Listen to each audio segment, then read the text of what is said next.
अंदर ले लेंगे। सर आपके साथ हमला हुआ, आपने ट्वीट किया, क्या कुछ? आज हम सुबह में दिल्ली से निकले, हम मेरठ में और किठौर में हमारा पदयात्रा था। मेरठ में पदयात्रा हो गई, हमने मीडिया से आपके ज़िम्मेदार थे बात की, और फिर वहाँ से हम किठौर गए।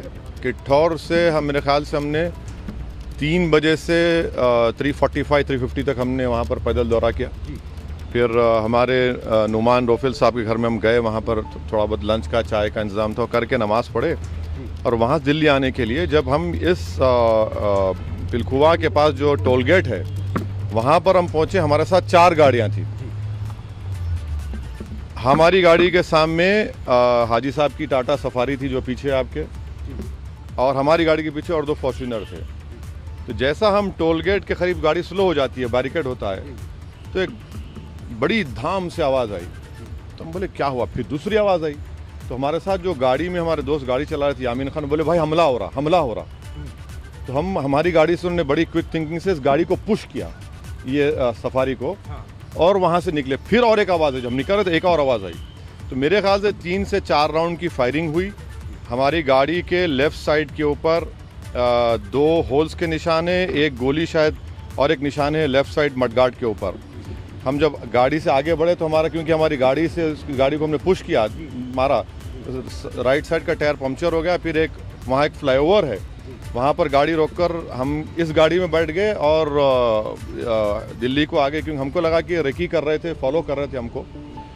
हमारे जब ये हमला हो रहा था, हमारे पीछे जो फॉर्च्यूनर थी जिसमें हमारे एक्स मेयर माजिद थे, उसके ड्राइवर ने एक शूटर पर गाड़ी चढ़ा दी एक पर। जो रेड हुडी पहना था, 2 लोग थे, रेड हुडी पहना था, एक वाइट जैकेट। तो जो रेड हुडी पहना हुआ था उसके ऊपर गाड़ी चलाई, उसके पैर पर चलाई, वो गिरा। तो जो वाइट जैकेट पहना था वो उल्टा उन 2 फॉर्च्यूनर पर गोली चलाया। तो अब हमारी थोड़ी देर पहले एडिशनल एसपी वहाँ से जो हैं जिम्मेदार, उनसे बात की। उन्होंने कहा कि हाँ सर, आर्म्स जो इस्तेमाल है वो भी मिला, हथियार भी मिला, और एक शूटर पकड़ा भी गया। तो हमारी इलेक्शन कमीशन ऑफ इंडिया से ये गुजारिश है कि इसकी इंडिपेंडेंट जांच करवाई जाए, और ये कौन है लोग, किसका दिमाग है इसके पीछे, और आखिर क्यों ये हमला हुआ, किसने ये कॉन्स्पिरेसी की, ये जानना बेहद ज़रूरी है। सुनिए, और हम स्टेट गवर्नमेंट और मोदी गवर्नमेंट दोनों से ये कह रहे हैं कि ये इनकी जिम्मेदारी है कि वो इंडिपेंडेंट जांच करवाएं, और इसके पीछे दिमाग किसका है। आखिर ऐसे कैसे हो सकता है कि टोल गेट के ऊपर ये लोग 4-4 राउंड फायरिंग एक सिटिंग एमपी के ऊपर करते हैं। हम तो अल्हम्दुलिल्लाह कुछ नहीं हुआ, हमको खैरियत से हैं, मगर अल्लाह बचाना जब चाहता है तो कोई कुछ नहीं कर सकता। मगर आज ये हुआ है, अभी देखिए हम तो क्या उम्मीद करते हैं कि आपको क्या लगता है कौन हो सकते हैं आखिर? नहीं, मुझे देखिए हमको कई बार लोग धमकी देते हैं, कई बार बहुत सी बातें करते हैं। प्रयागराज में जो धर्म संसद हुआ वहाँ पर भी हम पर काफ़ी गालियाँ दी गई, और फिर हमारे घर पर अभी हम कई मरतबा हमला हुआ। तो अब ये सरकार का काम है कि इंडिपेंडेंट जांच करवाएं और इसका सही तरीके इनको पकड़ा जाए। पार्लियामेंट अभी चल रहा है, पार्लियामेंट में भी ये क्वेश्चन उठाना चाहेंगे आप, बात करना चाहेंगे? ज़रूर, पार्लियामेंट है, स्पीकर साहब से मिलेंगे, स्पीकर साहब से बात करेंगे। हम इलेक्शन कमीशन को भी लेटर लिख रहे हैं, और सरकार जो स्टेट गवर्नमेंट और सेंट्रल गवर्नमेंट से भी करेंगे। मगर अल्हम्दुलिल्लाह अल्लाह करम में खैरियत से।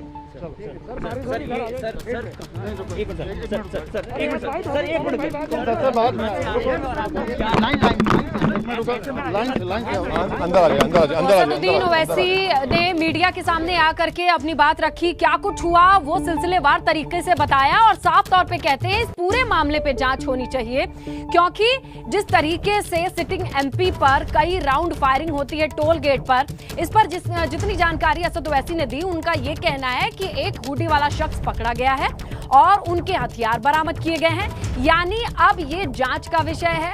सबूत के तौर पर कुछ लोग, यानी एक शूटर, उनके हथियार भी मौजूद हैं। अब इलेक्शन कमीशन से इन्होंने अपील की है कि आने वाले वक्त में जल्द से जल्द पता लगाएं कि ये लोग कौन थे, इनके मंसूबे क्या थे, किसके निशानदेही पर, किसके इशारे पर ये फायरिंग हुई है, ये तमाम चीजें अब जांच का विषय है। सरकार से भी उन्होंने अपील की कि इसकी जांच होनी चाहिए। इसके साथ ही असद ओवैसी ने अपने ऊपर हुए हमलों का भी जिक्र किया, प्रयागराज का जिक्र किया, धर्म संसद का जिक्र किया, जहां पर गाली गलौज के मामले अपने घर पर थे। कहां हुआ, क्या घटनाक्रम था, जरा एक बार आज हमारा प्रोग्राम था मीरठ में, पैदल यात्रा थी, हमने उसको मुकम्मल किया। उसके बाद हम किठौर गए, किठौर में हमने पद यात्रा हमारी ख़त्म की और क़रीब 4 बजे करीब हम वहाँ पर हमारे नुमान साहब के घर पे गए, लंच वंच किए, नमाज पढ़ के जब निकले वापस दिल्ली आने के लिए, तो ये जो पिलखुवा में जो टोल गेट है,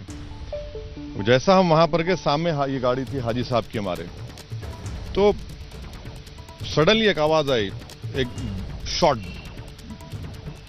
तो मैं चमक गया। मैं जब दूसरा शॉट आया तो हमारे साथी मेरे दोस्त यामीन गाड़ी थे, बोले हमला हो रहा है।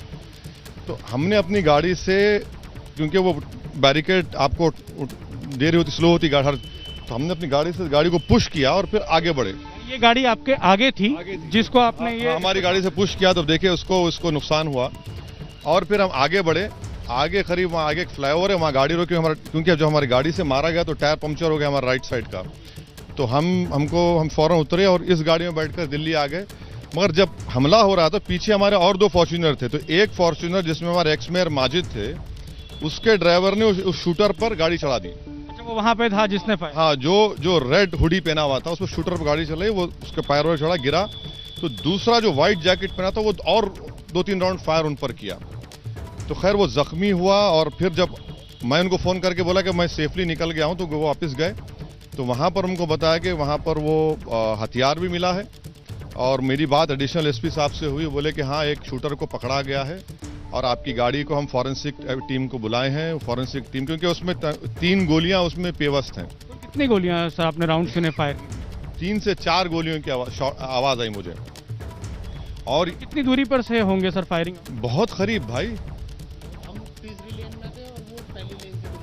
काफी कम दूरी के पास से आ गए थे। बिल्कुल कम। आप जैसा बैरिकेड होता है ना, बैरिकेड से पहले गाड़ी स्लो होती है, ये गाड़ी सामने थी और ये लोग, मेरे को लग रहा है कि लोग रेकी कर रहे थे, बाद वक्त हम फॉलो कर रहे थे हमको, क्योंकि उस टोल गेट पर ही ठहरना क्या मतलब है।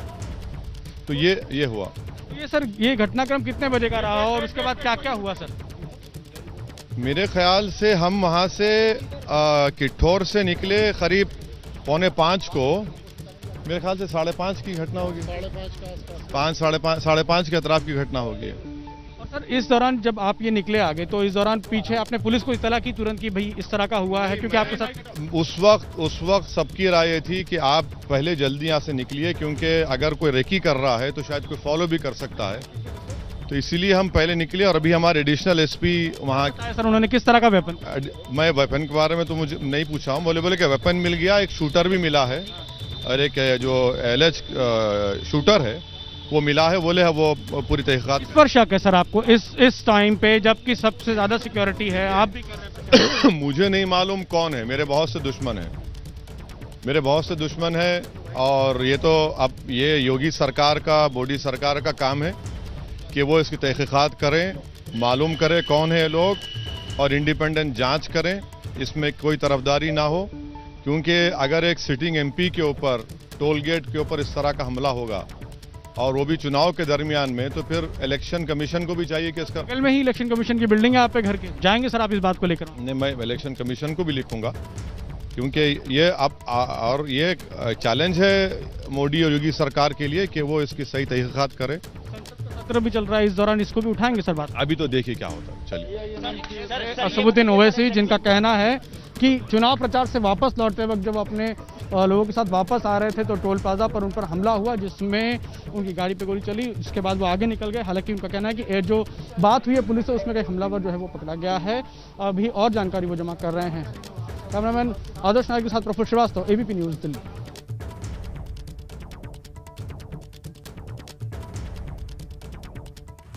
तो असद ओवैसी को सुना आपने, किस तरीके से वो कह रहे हैं कि अब ये मोदी सरकार और योगी सरकार के पास है कि इस पूरे मामले की जांच करके सच्चाई को सामने आए।